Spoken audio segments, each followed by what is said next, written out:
অনেক সময় একই জিনিস বারবার করার মাধ্যমে আমরা রেজাল্ট পাই না। এক্ষেত্রে আমাদের নিজেদের গোল বা কেরিয়ারকে পরিবর্তন করার বদলে আমাদের প্রসেসকে পরিবর্তন করা দরকার। কোনো জব আমাদের ধনী বানাতে পারবে না। আপনি পুরো জীবন অন্য কোনো লোকের জন্য, অন্য কারো স্বপ্নকে পূর্ণ করার জন্য, অন্য কাউকে বড় করার জন্য কাজ করতে পারেন না। সফল লোকেদের বই পড়ার মাধ্যমে আপনি তাদের ভুল থেকে শিখতে পারেন। লেখক বলেন, এই দুনিয়াতে বুদ্ধিমান সে যে নিজের ভুল থেকে শেখে, আর সবচেয়ে বুদ্ধিমান সে যে নিজের এবং অন্যদের ভুল থেকে শেখে। আমাদের কাছে যা কিছুই আছে, যেমন যে বাড়িটাতে আপনি রয়েছেন, যে খাবার দাবার আপনি খাচ্ছেন, যে লাইফস্টাইল আপনি মেনটেন করছেন, তার ব্যাপারে সবসময় থ্যাঙ্কফুল থাকা উচিত। আসলে মানুষ না বুঝেই সরাসরি কোনো একটা বিজনেসে নেমে পড়ে, পরিবার থেকে টাকা নেয়, আর যখন বিজনেস চালাতে পারে না তখন বলে ব্যবসা আমার দ্বারা হবে না, এটা তো শুধু বড় লোকেদের জন্য। হ্যালো এভরিওয়ান, ফাইন্যান্স পাঠশালায় আপনাদের পুনরায় স্বাগতম। আজকে কথা বলতে যাচ্ছি become a magnet to money বইটির ব্যাপারে, যেটা লিখেছেন বব প্রক্টর। আজকে এই বইটির কমপ্লিট সামারি দেখতে যাচ্ছেন। এই বইটি ওইসব লোকেদের জন্য জরুরি যারা লাইফে বড় কিছু করতে চায়, লাইফে ভবিষ্যতে গিয়ে ধনী হয়ে উঠতে চায়। এক এলাকায় দুজন বন্ধু ছিল, স্যাম এবং জর্জ। দুজনের ফ্যামিলির ফাইন্যান্সিয়াল কন্ডিশনই ভালো ছিল না। স্যাম চিন্তা করলো, আমার পিতা বেশি টাকা কামাতে পারেনি, এজন্য আমিও বেশি কামাতে পারবো না। আমার কাছে ধনী লোকেদের মতো স্কিল নেই। এভাবে সে এমন জিনিসের প্রতি ধ্যান দিত বা এমন সমস্ত বিষয়ের প্রতি ফোকাস করত যেগুলো তার কাছে ছিল না। সেখানেই জর্জ ওই সমস্ত জিনিসগুলোর ব্যাপারে ধ্যান কেন্দ্রিত করত যে জিনিসগুলোর ব্যাপারে তার পিতা টাকা কামাতে ভুল পদক্ষেপ নিয়েছিল। সে চিন্তা করত তার বাবা এমন কি কি ভুল করেছে যেটা তাকে সারা জীবন গরিব বানিয়ে রাখে, আর ধনীরা এমন কি করে যা তাদের এত ধনী বানায়। তিনি রাস্তা খুঁজতে থাকেন এবং ধনী হওয়ার ব্যাপারে সিদ্ধান্ত নিয়ে নেন। দুই বন্ধু একসাথে তাদের কেরিয়ার শুরু করে, কিন্তু 5 বছরের মধ্যে স্যাম একটা কোম্পানিতে জব করছিল আর একটা ফিক্সড ইনকাম কামাচ্ছিল। তার খরচগুলো বেড়ে গিয়েছিল, এজন্য সবসময় টাকার টানাটানিতে তাকে থাকতে হতো। সেখানেই জর্জ ধনীদের প্রিন্সিপাল শিখে ওই ভুলগুলো করা থেকে নিজেকে দূরে রাখে, যেগুলো তার পিতা তার কেরিয়ারে করেছিল। আর এমনটা করতে করতে 5 বছর পর সে কোটিপতি হয়ে ওঠে। এখন সে মানি ম্যাগনেট হয়ে গেছে। যেই কাজে সে হাত দিত সেখান থেকেই প্রফিট কামিয়ে নিত। এভাবেই আপনার মধ্যেও মানি ম্যাগনেট এবং ধনী হওয়ার সক্ষমতা রয়েছে। আপনি এই বইটিতে বলা রিচ প্রিন্সিপালগুলো ফলো করে জর্জের মতো ধনী হয়ে উঠতে পারেন। এই বইটিতে লেখক বলেন কিভাবে আপনি আপনার ইনকামকে বাড়াতে পারেন আর টাকা কামানোর সঠিক তরিকা কি, একটা বিজনেস এবং একটা জবের মধ্যে পার্থক্য কি তা তিনি উল্লেখ করেন। আপনি কিভাবে একজন ধনী ব্যক্তি হয়ে উঠতে পারেন যে যত খুশি তত টাকা কামাতে পারে। বইটিতে তিনি বলেন আপনি একজন এমন মানুষ হয়ে উঠতে পারেন যার প্যাসিভ ইনকাম অনেক বেশি হবে। এই বইটিকে ভালোভাবে বোঝানোর জন্য আমি এই বইটিকে 6টি চ্যাপ্টারে ভাগ করব। তবে শুরু করার আগে যদি আপনি চ্যানেলে নতুন হন, সাবস্ক্রাইব করে রাখুন। আমাদের ভিডিওগুলো কখনো কখনো লম্বা হতে পারে, কেননা এই বই এবং কন্টেন্টের কোয়ালিটিতে গ্যাপ রাখতে পারবো না। এজন্য ভিডিওটি শেষ পর্যন্ত দেখা খুব জরুরি। তবেই শুধুমাত্র আপনি লেখকের টোটাল থট প্রসেসটা আয়ত্ত করতে পারবেন। সর্বপ্রথম এটা বোঝার চেষ্টা করি, বেশি টাকা হওয়া সত্যি কি আপনাকে ধনী বানায়? এটা এমন একটা প্রশ্ন যা অনেক মানুষ নিজেকে জিজ্ঞেস করে। সত্যি কি বেশি টাকা কামানোর মাধ্যমে আমরা খুশি হয়ে যাব? সত্যি বলতে এমনটা একেবারেই না। টাকা আপনাকে খুশি করে দিতে পারবে না। অনেক রিসার্চ থেকে এটা জানা যায়, অন এভারেজ যারা বেশি টাকা ইনকাম করে তারা বেশি খুশি থাকে, এটা সত্য। এমনটা এই জন্য নয় যে তাদের কাছে বেশি টাকা আছে, বরঞ্চ বেশি টাকাকে আপনি কিভাবে খরচ করেন এই তরিকাটা ডিসাইড করে আপনি টাকার সাথে কতটা খুশি আছেন নাকি অখুশি। আপনার সোসাইটিতে এমন অনেক মানুষ খুঁজে পাবেন যারা টাকাকে খারাপ নজরিয়াতে দেখে, যারা টাকাকে একটা নেগেটিভ টার্ম বানিয়ে রেখেছে। এরা মনে করে বেশি টাকা হওয়া অনেক খারাপ বিষয়, কিন্তু বাস্তবে এমনটা না। আসলে এই কথাগুলো ওই লোকেরাই বলে যাদের কাছে আসলে বেশি টাকা পয়সা নেই। আপনি কি কোনো ধনী ব্যক্তিকে দেখেছেন যে বেশি টাকা কামিয়েছে বলে কাঁদছে? না, আপনি এমন কখনোই দেখেননি। কিন্তু টাকার ব্যাপারে প্রতিদিন কাঁদতে আপনি শত শত ভিখারিকে অবশ্যই দেখবেন। টাকা আমাদের জীবনে স্বাধীনতা এনে দেয়, আর স্বাধীনতাই আমাদের খুশি রাখে। ধরেন আপনার পরিবারের যদি 4 জন মানুষ হয়, আর আপনি যদি একটা কোম্পানিতে জব করেন, আর আপনার যদি ইচ্ছা হয় 2 দিনের জন্য লন্ডন ঘুরতে যাবেন, আর সেখানে যাওয়ার জন্য আপনার কাছে টাকা নেই। 4 জন লোকের বিমানের টিকিট ভাড়া অনেক ব্যয়বহুল এবং এজন্য আপনি লন্ডন যেতে পারছেন না। সেখানে যদি আপনার কাছে পর্যাপ্ত অর্থ থাকতো তাহলে হয়তোবা আপনি ততক্ষণে লন্ডনে পৌঁছে যেতেন। এক্ষেত্রে আপনি দ্বিতীয় কোনো কিছু চিন্তা না করেই চলে যেতে পারতেন। আপনি সরাসরি টাকা দিয়ে টিকিট বুক করতেন এবং খুশি খুশি লন্ডন চলে যেতেন। কিন্তু যেহেতু আজকে আপনার কাছে টাকা নেই, এজন্য আপনি লন্ডন যেতে পারছেন না। যদি আপনি কোনো কোম্পানিতে এখন কাজ করতে থাকেন আর সেখানে আপনি ফ্রিডম না পান, যা সাধারণত অধিকাংশ কোম্পানিতেই দেয়া হয় না, কারণ কোনো ব্যক্তি বা কোনো কোম্পানির কোনো এমপ্লয়ি 1 সপ্তাহের ছুটি না বলে নিতে পারবে না। এই দুনিয়াতে একজন মানুষ জন্ম হওয়ার পর 20 বছর বয়স পর্যন্ত পড়াশোনার পেছনে থাকে। এরপর একটা কোম্পানিতে গিয়ে চাকরিতে ঢুকে, যেখানে সে মনে করে হ্যাঁ এখন আমার জীবনে আরাম উপভোগ করব। কিন্তু যখন সে জীবনে এমন কিছু সিচুয়েশন নিজের সামনে দেখে যেখানে তাকে ঘুরতে যেতে হলে কারো অনুমতি নিতে হয় কিংবা যে কোনো জিনিস কিনতে হলে টাকা না থাকার কারণে কিনতে পারে না, তখন ওই লোকটার অনেক পেরেশান হতে হয়। সেখানেই যদি আপনি ওই জিনিসটা কিনে নিতে পারেন তবে আপনি খুশি থাকেন এবং খুশি খুশি আপনার লাইফস্টাইল মেনটেন করতে পারেন। এজন্য টাকা মানুষকে খুশি করতে না পারলেও খুশি নিয়ে আসতে পারে। এজন্য আজকের পরে যদি কেউ আপনাকে বলে টাকা খারাপ জিনিস, তবে বেকুব হবেন না। যদি আপনার কাছে বেশি টাকা থাকে তবে আপনি এর মাধ্যমে আপনার ওই সময়কে কিনে নিতে পারবেন যেখানে আপনি আপনার পছন্দসই কাজগুলো করছেন, আপনার পছন্দসই জায়গায় ঘুরতে যেতে পারবেন।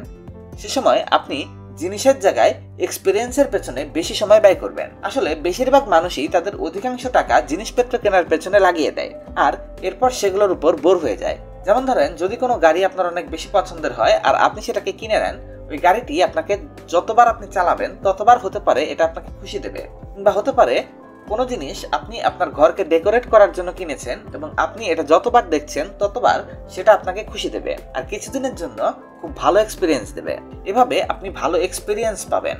যদি আপনি মাসে 1 লাখ টাকা কামান তবে সেখান থেকে 10-20 হাজার টাকার কিছু জিনিস কেনার পেছনে লাগাতে পারেন, বাকিটা ইনভেস্ট করুন। কিছু টাকা সঞ্চয় করুন আর কিছু টাকা দিয়ে আপনি ভালো জিনিসপত্র খান কিংবা ঘুরতে যান, কেননা এগুলো আপনার এক্সপিরিয়েন্সে যুক্ত হবে এবং আপনি এটা সবসময় মনে রাখবেন। হতে পারে আপনি অনেক বড় কোনো কিছু করে ভুলে যাবেন, কিন্তু আপনার এক্সপিরিয়েন্স সবসময় আপনার মনে থাকবে। এজন্য আপনার মান্থলি স্যালারি যাই হোক না কেন একটা ফিক্সড অ্যামাউন্ট বাঁচান এবং তার কিছু অংশ দিয়ে আপনার পছন্দের জিনিসগুলো কিনুন। আপনার মনকে মারবেন না, কারণ যদি আপনার কাছে বেশি টাকা থাকে তবে আপনার কাছে ফ্রিডমও থাকবে। এজন্য আপনার কাছে যে টাকা আছে তার কিছু অংশ দিয়ে ঘুরতে যান, কিছু ভালো জায়গায় খাবার দাবার খান, কিছু এমন করুন যা আপনি সবসময় মনে রাখবেন, যা আপনার এক্সপিরিয়েন্স এবং গুড মেমোরিতে থাকবে। এতে আপনি ভালো ফিল করবেন। ওই সময় আপনার কাছে সম্পদ নিয়ে সুখ অনুভব হবে। আপনি সে সময় এটা নিয়ে ভালো থাকবেন যে আপনি যা কিছু অনুভব করতে চাচ্ছিলেন, যা কিছু এক্সপিরিয়েন্স করতে চাচ্ছিলেন তা করতে পারছেন আপনার টাকার দ্বারা। এখানে আমাদের এটা বোঝা জরুরি আমাদের বিজনেসের প্রয়োজনটা আসলে কেন। আমরা সবাই জানি কোনো চাকরি আপনাকে ধনী বানাতে পারবে না, কারণ চাকরিতে আপনি অন্য ব্যক্তির জন্য কাজ করছেন। আপনি 8 থেকে 9 ঘন্টা অন্য ব্যক্তির জন্য কাজ করছেন আর কোম্পানিকে বড় বানানোর জন্য কাজ করছেন। অন্যভাবে বললে, আপনি যার আন্ডারে কাজ করছেন সে আপনাকে যত টাকা দেবে আপনাকে খুশি মনে তাই নিতে হবে। এমনটা তো হতে পারে না যে মালিক তার কোম্পানির সব প্রফিট আপনাকে দিয়ে দেবে। কিন্তু যদি আপনি ভালোভাবে দেখেন তবে সে আপনার বস। সে যতই কাজ করুক তার কাছে ফ্রিডম এবং টাকা আছে অন্তত আপনার থেকে বেশি। এমনটা এই জন্য কারণ তার কাছে একটা সিস্টেম আছে, তার কাছে একটা টিম আছে, যার জন্য তার কাজগুলো ভাগ হয়ে যায় অনেকের মধ্যে। তার কোম্পানি ভালোভাবে গ্রো করতে পারে। আর যখন আপনি জব করছেন তখন প্রথম বিষয় হলো ওই ব্যক্তি যত টাকা দিবে ততটুকুই আপনাকে রাখতে হবে। দ্বিতীয় জিনিস, আপনার কাছে টাকা থাকবে ঠিকই কিন্তু টাইম থাকবে না। আপনাকে যে কাজ দেয়া হয়েছে তা পূর্ণ করতেই হবে, যার কারণে আপনার কাছে টাইম ফ্রিডম একেবারেই থাকবে না। সবসময় দেখা গেছে বড় বড় কোম্পানিতে অর্ধেকের বেশি এমপ্লয়ি খুশি থাকে না, কারণ তাদের কাছে টাইম ফ্রিডম থাকে না। তারা টাকা পায়, ওই টাকার মাধ্যমে তারা যা কিছু প্রয়োজন তা মেটাতে হয়। ধীরে ধীরে ফ্যামিলির আকার বাড়তে থাকে, তার উপর দায় দায়িত্ব বাড়তে থাকে। ধীরে ধীরে সে তার ইচ্ছাগুলোকে মারতে থাকে এবং ভবিষ্যতে গিয়ে যখন ফ্যামিলি কোথাও ঘুরতে যেতে চায় তখন তার কাছে হয়তোবা টাকা থাকে না, নয়তোবা তার কাছে সময়ের স্বাধীনতা থাকে না। এজন্য সে জীবনের ভালো অনুভূতিগুলো এক্সপিরিয়েন্স করতে পারে না। এমনটা করতে করতে তার অর্ধেক জীবন পার হয়ে যায়। যেখানে যদি আপনি একজন ব্যবসায়ী হন তবে আপনার কাছে একটা সিস্টেম এবং একটা টিম আছে। আপনিও 8 থেকে 10 ঘন্টায় কাজ করবেন, কিন্তু আপনার কাজ করার মাধ্যমে আপনার সিস্টেম বড় হবে। আর যখন আপনার কাজ করার ইচ্ছা করছে না বা কোথাও ঘুরতে যেতে মন চাইছে তখন আপনি সেটা খুব আরামেই করতে পারবেন আর সেখান থেকেও সবকিছু মেনটেন করতে পারবেন, কারণ আজকের টেকনোলজির যুগে আপনি যে কোনো জায়গা থেকে কাজ চালিয়ে যেতে পারেন, যার জন্য আপনার ইনকাম আসতে থাকবে এবং আপনি এনজয় করতে থাকবেন, সাথে আপনার কাছে সময়ের স্বাধীনতা থাকবে। এখান থেকে আরো একটা জিনিস বোঝা যায়, বিজনেস এবং সেলফ এমপ্লয়েড এর মধ্যেও পার্থক্য আছে। কিছু মানুষ সেলফ এমপ্লয়েড হয়, যেমন তার কাছে হয়তো ছোট একটা দোকান আছে বা ছোট কোনো বুক স্টোর আছে যেখানে সে নিজেই বসে কাজ করে। এমন ব্যক্তিকে বিজনেসম্যান ধরা যাবে না, কারণ তার কাছে কোনো টিম নেই এবং সময়ের স্বাধীনতা নেই। যদি আপনি এমন ব্যক্তি হন তবে আপনার কাছে প্রফিট কম হবে, আপনার কাছে সময়ের স্বাধীনতাও থাকবে না এবং এত বেশি টাকাও বানাতে পারবেন না। এটাও এক ধরনের জব। পার্থক্য শুধু এটুকুই, প্রথমে আপনি অন্য মানুষের জন্য জব করছিলেন আর এখানে আপনি আপনার নিজের আন্ডারে জব করছেন। একটা টিম বানাতে হবে, একটা সিস্টেম বানাতে হবে যার উপর ভিত্তি করে আমরা ফাইন্যান্সিয়াল ফ্রিডম এবং আমাদের টাকাকে এনজয় করতে পারবো। বইটির পরবর্তী লার্নিংটি হলো stop pressing the same button. এর পরবর্তী ধাপে আমাদের একই বাটনকে বারবার দাবানো বন্ধ করতে হবে। অনেক সময় একই জিনিস বারবার করার মাধ্যমে আমরা কোনো ফলাফল পাই না।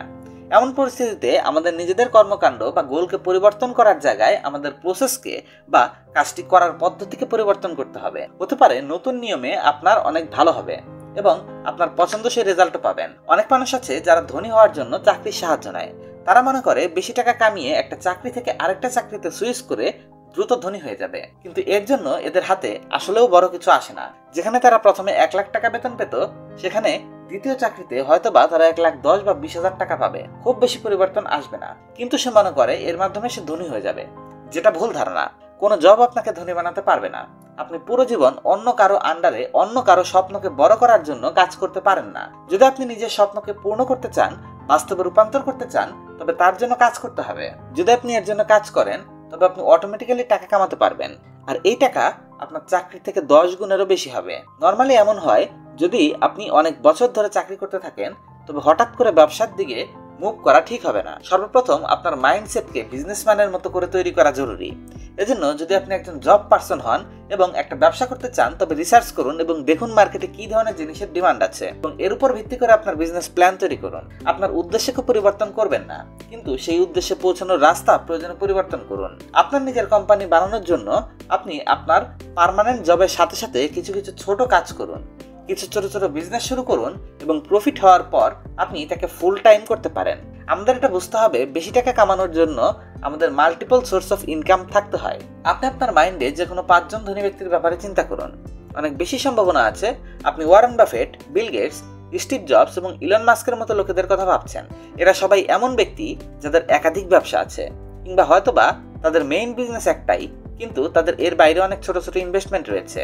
যদি আপনি লাইফে সম্পদশালী হতে চান, তবে আপনাকেও এদের মতো আলাদা সোর্স অফ ইনকাম তৈরি করতে হবে। কিছু মানুষ বলবে, আমি একটা সময় একটা কাজে ধ্যান দিতে পারি, আমরা এক সময়ে এত কাজ কিভাবে করব? আসলে এখানে লেখক আমাদের নিজেদের কাজ থেকে সরে অন্য কাজ করতে বলছেন না। তিনি বলছেন, আপনি আপনার নিজের একটা মেইন গোল তৈরি করুন, সেটার পেছনে আপনি লেগে থাকুন।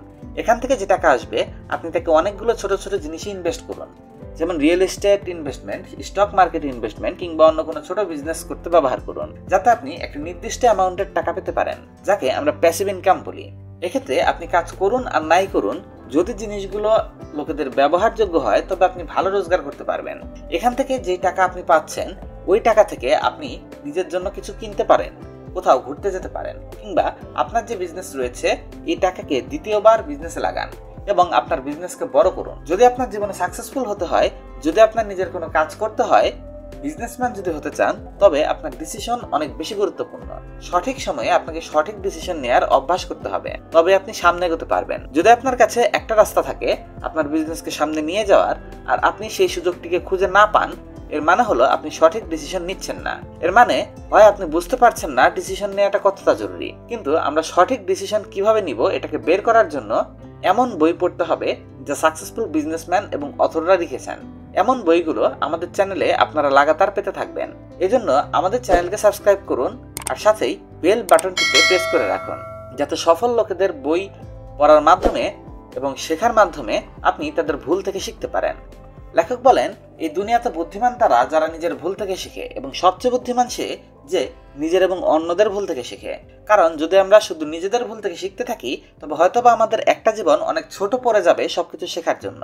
এজন্য সবসময় নিজের এবং অন্যদের ভুল থেকে শেখা উচিত এবং নতুন নতুন জিনিস দেখতে থাকা উচিত, যাতে আমরা একটা ভালো সুযোগের সদ্য ব্যবহার করতে পারি, এর পেছনে কাজ করতে পারি এবং নিজেদের সামনে এগিয়ে নিতে পারি। Next lesson is importance of gratitude and appreciation. Gratitude এবং অ্যাপ্রিসিয়েশনের গুরুত্ব সম্পর্কে এখন আমরা কথা বলবো। আমাদের কাছে যা কিছু এই মুহূর্তে মজুদ আছে, যেমন যে বাড়িটিতে আপনি থাকছেন, যে খাবার আপনি খাচ্ছেন, যেমন লাইফস্টাইল আপনি চালাচ্ছেন, এসব কিছুর জন্য সবসময় থ্যাঙ্কফুল থাকা উচিত। সবসময় লোকেরা বলে, আমার কাছে কিছু নেই, আমি কিছু করতে পারবো না, আমি অনেক গরিব। সত্যি বলতে আপনাকে লাইফে বড় কিছু করতে শুধু একটা পজিটিভ মাইন্ড এবং মেহনতি মানুষ হওয়া জরুরি। আপনার নিজেকে সবসময় থ্যাঙ্কফুল মাইন্ডসেটে রাখার জন্য লেখক একটা এক্সারসাইজ সম্পর্কে বলেন। আমাদের সাথে কিছু সময় এমন হয় যখন আমাদের কাজ করতে মন চায় না, কিংবা আমাদের কাছে মনে হয় এটা আমরা করতে পারবো না। ওই দিন সর্বপ্রথম আপনি একটা জায়গায় বসুন, চোখ বন্ধ করুন এবং চিন্তা করুন আপনার কাছে কি কি জিনিস আছে, সেগুলো লিস্ট করুন যা যা আপনার কাছে আছে। যেমন আপনার কাছে 2টা হাত আছে, 2টা চোখ আছে, 2টা পা আছে, মাইন্ড আছে। যদি আপনার কাছে এই সব কিছু থেকে থাকে তবে আপনি এগুলোর ব্যবহার করে নতুন নতুন অনেক কিছু করতে পারেন, যা আপনাকে সামনে এগোতে সাহায্য করবে। আপনি কনসিয়াসনেস বলতে কি বুঝেন?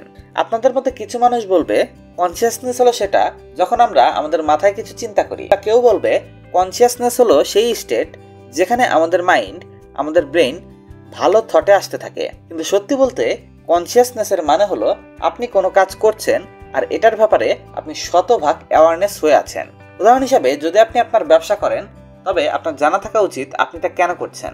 এজন্য আপনার নিজের জীবনে কনসিয়াস হওয়া উচিত। আমাদের জানা থাকা উচিত যা কিছু আমরা করছি তা আমরা কেন করছি, এজন্য আমরা কি ফায়দা পাবো, এর মাধ্যমে আমরা কতটা সামনে এগোতে পারবো। যদি এই সবকিছু আমরা না জানি তবে আমরা শুধু ভিড়ের অংশ, এর বাইরে আর কিছুই না। এটা বোঝার জন্য আপনি আপনার কাছে কতটা কনসিয়াস নিজের প্রশ্নগুলো করুন।